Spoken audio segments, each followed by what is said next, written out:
My name is Lena, and if you'd met me 3 years ago, you'd probably call me naive. I used to think that if you're good, kind, and patient enough, any family will love you back.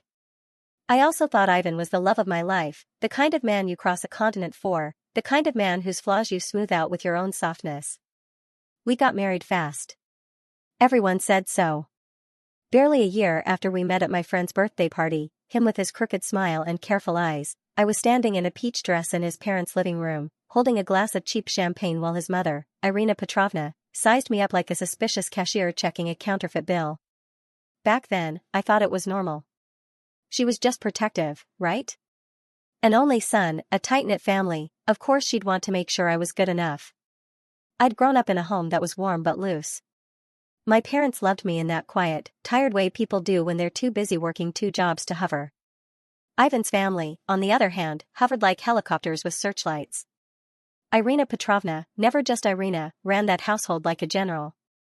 She was one of those women who never raised her voice but somehow made you feel like you'd shouted. Her husband, Viktor Sergeyevich, barely spoke in my presence at first. He just sat at the head of the table, nodding along to her running commentary on everything, my hair, my dress, the salad I'd brought. "Oh, you brought Olivier," she'd said that first night, pursing her lips at my mother's recipe. "Next time, darling, maybe something lighter. Ivan doesn't need all that mayonnaise." She said it sweetly. Almost. I laughed it off. So did Ivan, nudging my knee under the table like a secret handshake. Back then, it felt conspiratorial, like we were a team. I didn't realize then that the team was me and him, under them. It only got worse from there, but at first, I didn't see it that way. The second time we visited, she told me exactly where to sit, what glass to use for wine versus juice, and how, in this family, we don't raise our voices, we raise standards. I thought it was almost poetic. I remember once I wore a dress with tiny flowers, white with little blue cornflowers scattered across it. She glanced at me and said, "Such a young pattern for a married woman, don't you think?" I nodded so hard my neck hurt. I promised myself I'd pick something more respectable next time. That's the thing about trying to be liked. You start bartering little pieces of yourself. A dress here, a joke there, the way you bite your tongue when someone says something that stings. You hand over tiny parts of who you are and tell yourself you're investing in a future. Ivan didn't see it. Or maybe he didn't want to. I'd come back from those visits tense, with my jaw sore from smiling too long. He'd wrap an arm around me and say, "You know how they are. Don't take it personally. They just care." Care. Such a harmless word. Such an effective excuse. The first real warning sign should have been the birthday fiasco. It was Irina Petrovna's birthday, a big one, her 60th. I spent a week looking for the right present. I called Ivan 3 times from the store, asking if she'd like silk or cashmere, what color, what size. He shrugged every time, "Just pick something nice." I ended up buying her an expensive scarf from a boutique I couldn't really afford. Light gray, soft as a whisper. When she unwrapped it at the party, her eyebrows lifted just slightly, that was all the reaction I got. "Next time," she said, folding it neatly back into the box, "maybe something more practical. You know how much I love useful gifts." Useful gifts. I wanted to ask what that meant, a vacuum cleaner? A set of pots? But instead, I apologized. "Can you believe that?" I said sorry for picking the wrong thing. Ivan just squeezed my hand under the table and gave me that look, that let it go, Lena look I'd see so many times later. And I did let it go. Again and again. When she told me I should cut my hair because long hair makes a wife look childish. When she corrected my borscht recipe in front of everyone. When she told me not to wear red lipstick because it looks cheap. I thought I was earning her love in installments, that one day, I'd wake up and she'd beam at me across her dining table and say, "You're one of us now, Lena." Instead, every little thing I gave up became ammunition. Evidence that I could bend, that I would bend, that there was no line they couldn't cross. But in those early days, I didn't see it. I just told myself I was being embraced by a real family, loud, proud, traditional. I even bragged to my friends, "They're so close. They care about everything we do." I didn't know then that sometimes caring is just a pretty word for control.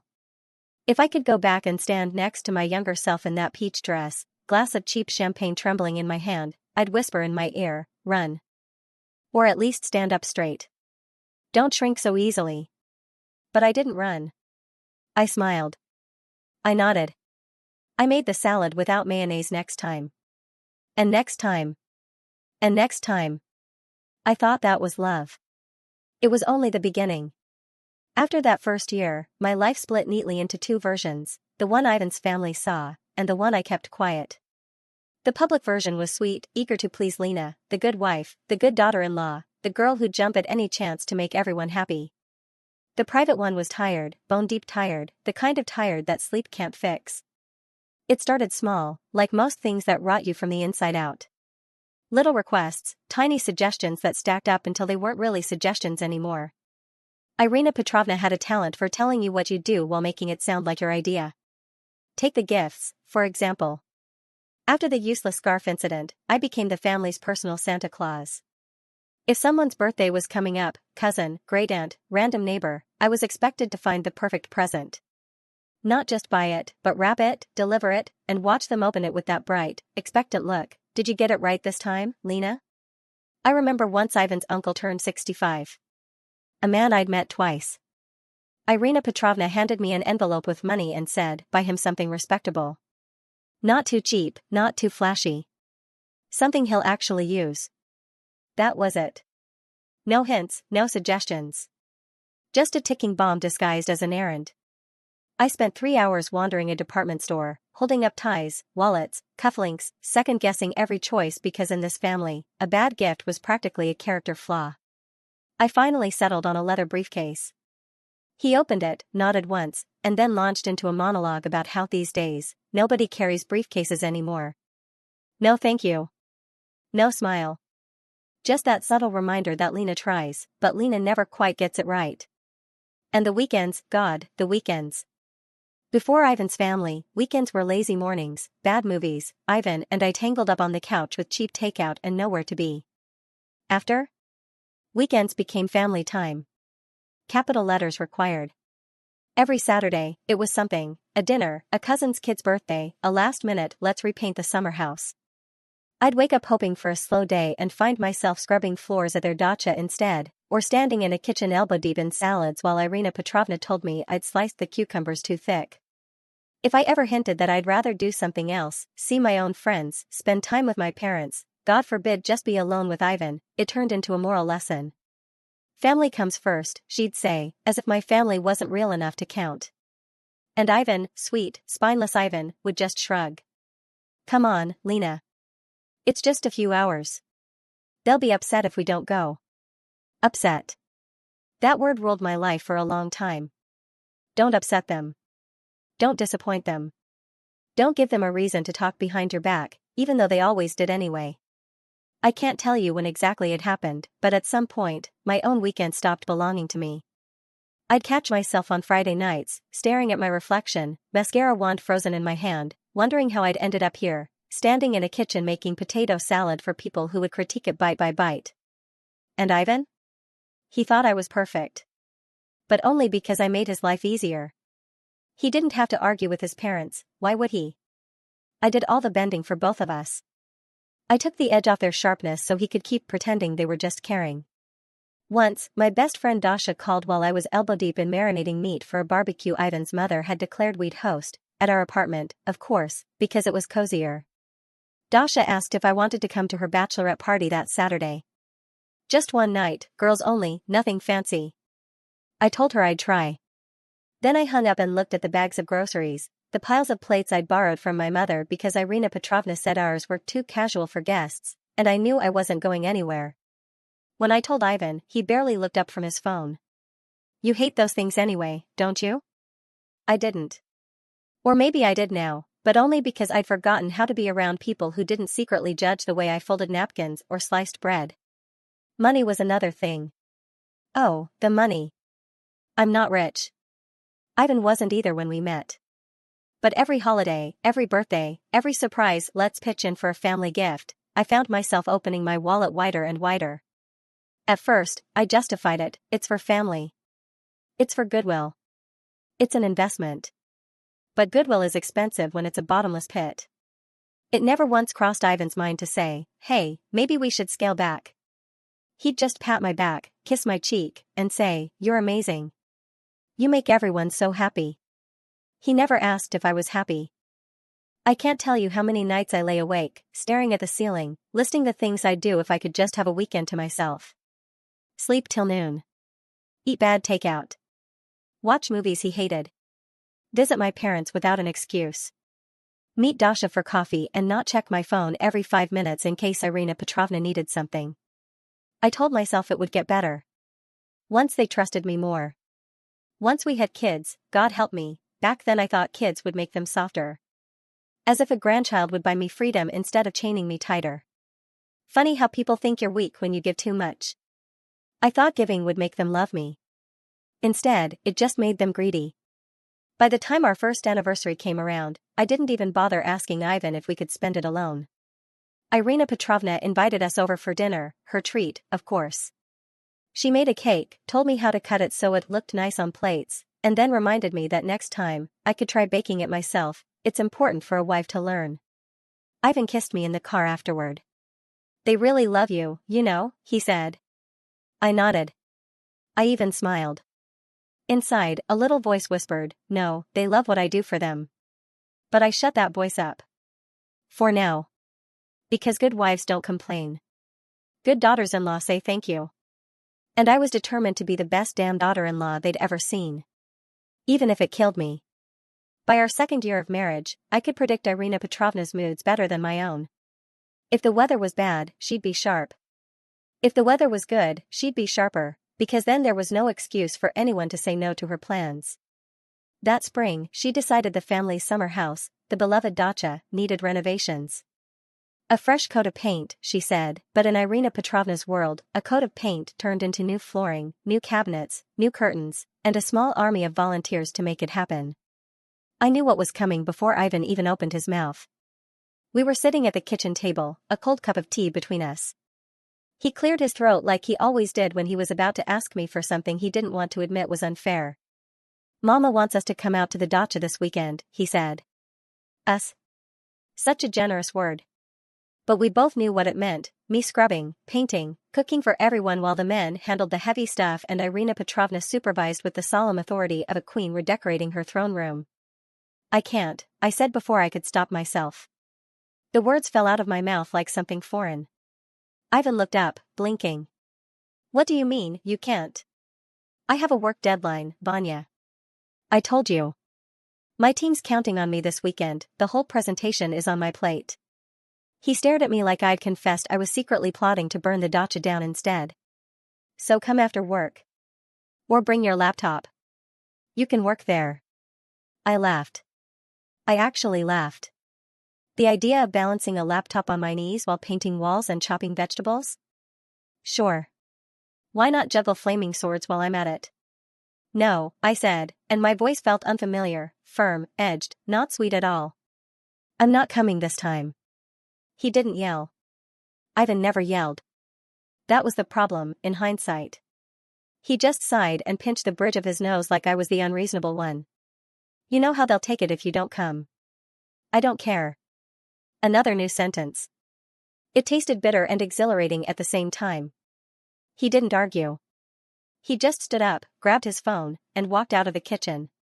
10 minutes later, I heard him on the balcony, low voice, pacing back and forth, reporting my rebellion like a good soldier. The next morning, the family group chat exploded. First, a message from his mother. "Are you feeling unwell, Lena? If you're sick, we can wait for you." Then his sister chimed in, "It's not fair for everyone else to work if you're just at home resting." Resting. I pictured my laptop, the spreadsheet, the slideshow that would decide whether my manager would trust me again. Resting. If only. I didn't answer. I shut my phone in a drawer. But Ivan carried the storm right into our living room that evening. He dropped his bag, stood in the doorway, and gave me a look I'd never seen before, not anger exactly, but something colder. Disappointed. "You embarrassed me," he said. I almost laughed again. "By doing my job?" He rubbed his temples. "They think you don't care about them." "About us." "Us."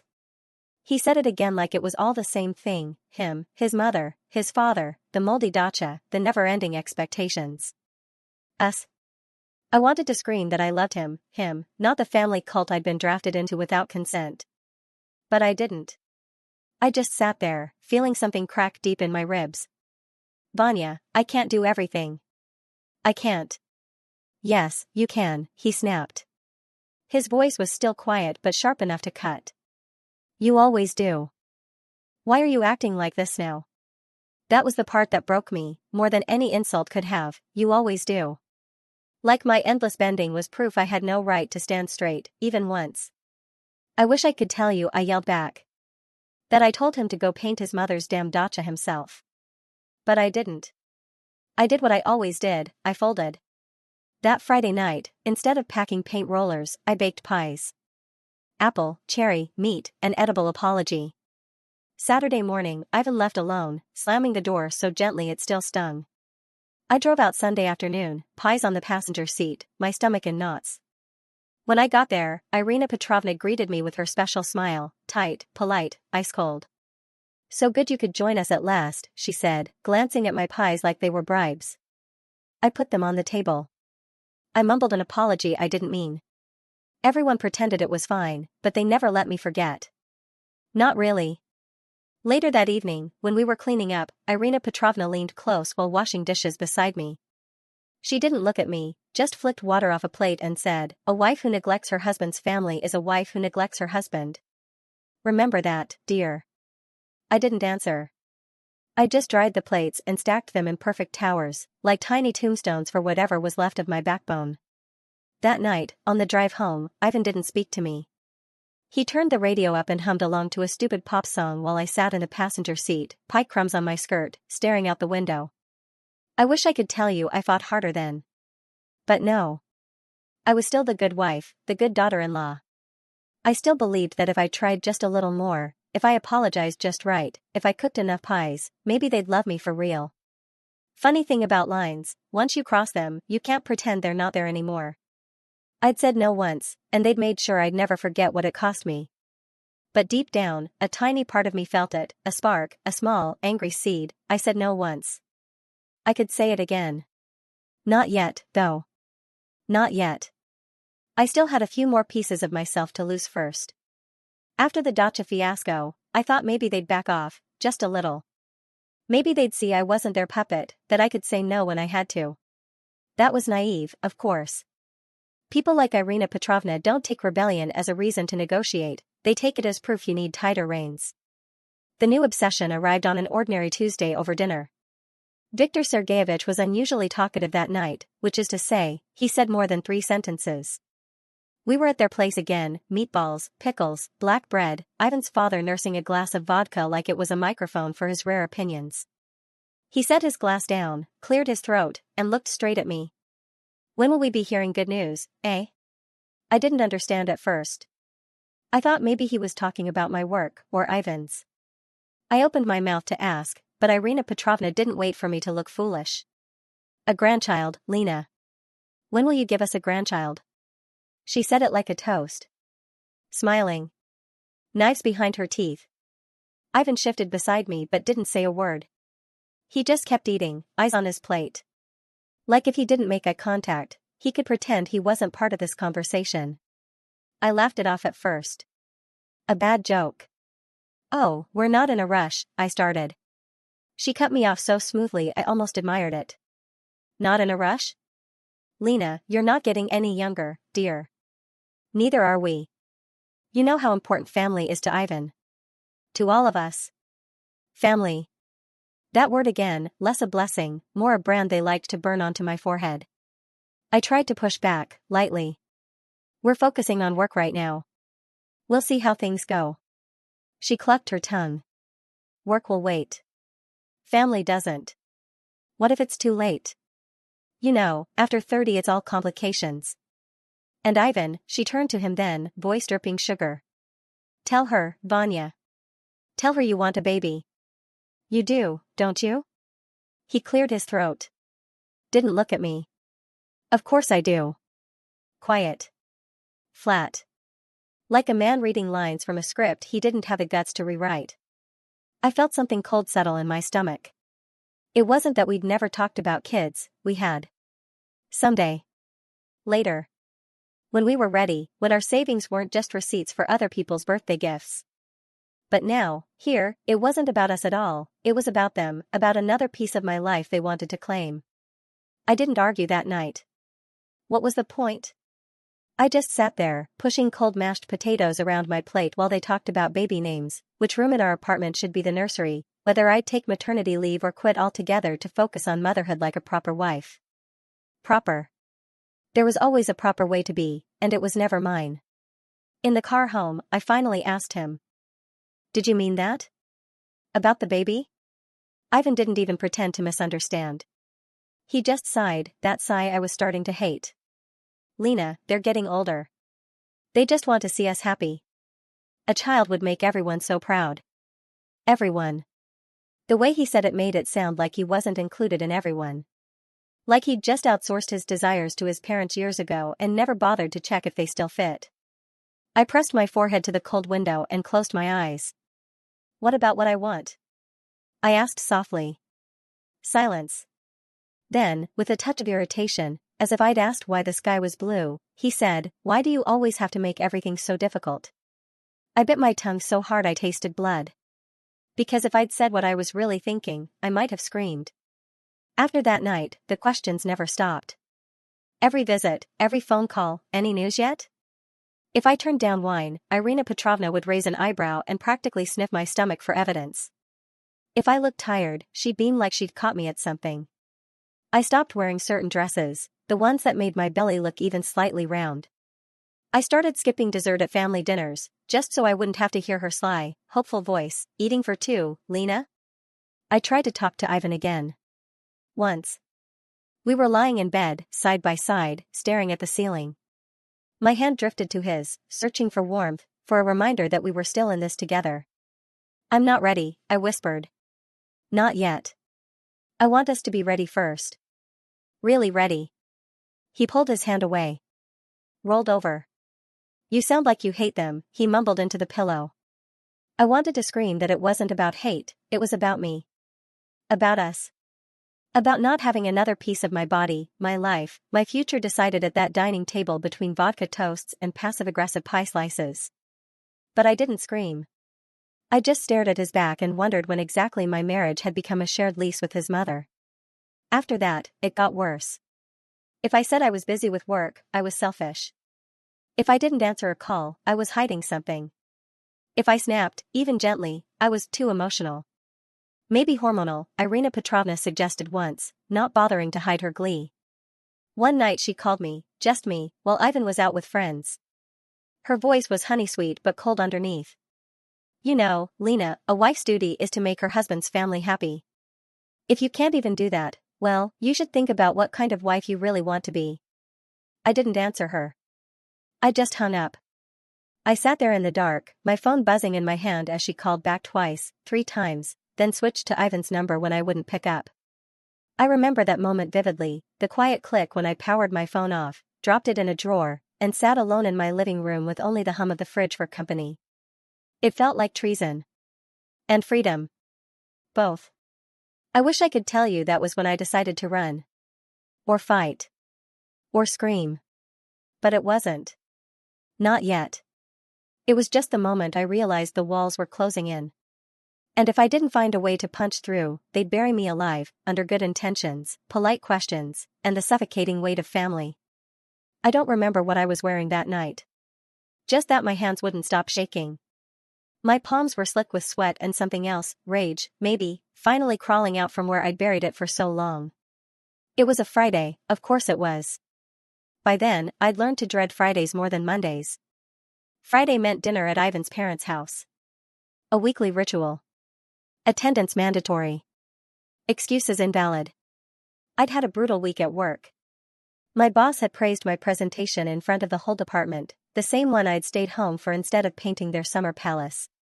For a brief moment, I'd felt like myself again, capable, sharp, alive. A version of me I almost liked. I came straight from the office, still in my blouse and pencil skirt. No time to change. I'd called Ivan to say I'd be late, there'd been a last-minute meeting, and of course he'd sighed that sigh, the one that said, explain that to them, not me. When I walked in, Irina Petrovna barely glanced at me. She was already at the dining table, surrounded by steaming dishes she'd orchestrated like a five-star general. Ivan's father and sister sat to her left and right, Ivan across from her, dutifully nodding at whatever she was fussing about this time. I slipped into my chair, mumbled a hello. No one answered. Not really. They just watched me like I'd brought in a draft with me that ruined their perfect dinner temperature. I told myself, just eat. Smile. Survive. The usual pep talk. I don't even remember what triggered it. Maybe it was my hair, I'd started wearing it down again, longer than she liked. Or the fact that I'd brought a store-bought cake instead of baking something from scratch. Or maybe it was just my face, tired, not grateful enough for the privilege of sitting at her polished table. She started with a sigh, that sharp inhale that meant trouble. She glanced at my plate, at the half-finished soup, then at Ivan. Then, finally, at me. You know, Lena, she said, voice syrupy sweet but echoing like a judge passing sentence, some women just don't have the knack for keeping a home. I blinked. Stupidly. Excuse me? She folded her napkin with surgical precision. Your soup is bland. Your salads are always too salty. Even that cake, next time, at least get something decent, not this supermarket junk. If you can't manage a dinner, how will you manage a child? Or a husband, for that matter?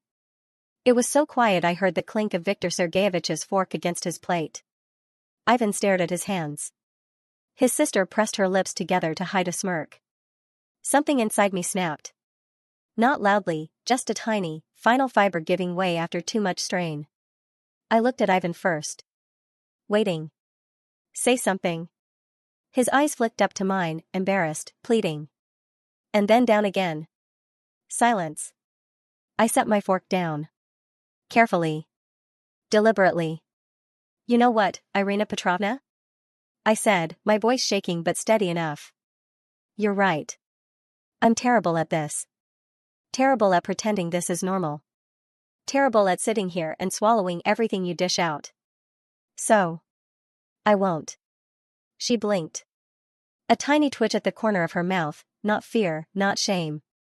Just annoyance that the puppet had slipped its strings. I pushed my chair back. The scrape of wood on tile sounded like thunder in that quiet room. I stood. Picked up my bag. Ivan finally spoke, a weak Lena, sit down, please. I laughed. Actually laughed.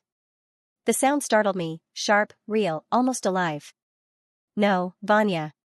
You sit. You always do. I walked out. Past the table, past their stairs, past the living room with its two white curtains and smug family photos. Down the hall, out the door, into the night that smelled like wet asphalt and freedom. I didn't wait for Ivan to follow. He didn't. I sat in my car, hands gripping the wheel, heart hammering so hard I thought it might break my ribs. For a second, I wondered if I'd done the worst thing possible, if I'd just detonated my marriage with a single outburst. Then I realized the truth, no, the worst thing possible was staying. Sitting at that table for another year, another decade, letting them carve me down to nothing with tiny, polite cuts. He texted me once that night. Just once. You need to come back and apologize. They're really upset. I turned my phone off. Drove home. Locked the door behind me. Sat on the couch in the dark, still in my work clothes, staring at my silent apartment like it was some fragile animal I didn't know how to care for yet. The next morning, he came home. Or rather, he came to our apartment, because by then it didn't feel like home anymore. He didn't yell. He didn't even look angry. He looked inconvenienced. Tired. He dropped his keys on the counter, sat across from me at the kitchen table, the same table where I'd spent 2 years arranging salads for his family's approval. You embarrassed them, he said. I didn't answer. I just stared at his face, searching for a crack, something human, something that said I see you, Lena, I'm sorry.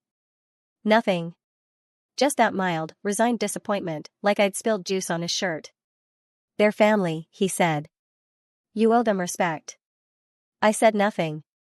For once, I let the silence do the talking. His next words sealed it, you need to fix this. Or I don't know how we go on like this. He meant it as a threat. I took it as permission. I didn't argue. I didn't beg. I just stood up, poured myself a glass of water, and said, then maybe we don't. He left that night. Packed a bag, said he'd stay at his parents' until you calmed down. He kissed my forehead like I was a sulking child, not a woman done being devoured alive. I didn't cry. Not then. I just watched the door close behind him, felt the weight lift off my shoulders, terrifying, yes, but lighter than I'd felt in years. They'd finally called me selfish. An ingrate. An unfit wife. An enemy. For the first time, I wondered if maybe that wasn't such a bad thing to be. The thing about endings is they never look like you think they will. Sometimes they're quieter. Sometimes they're lonelier.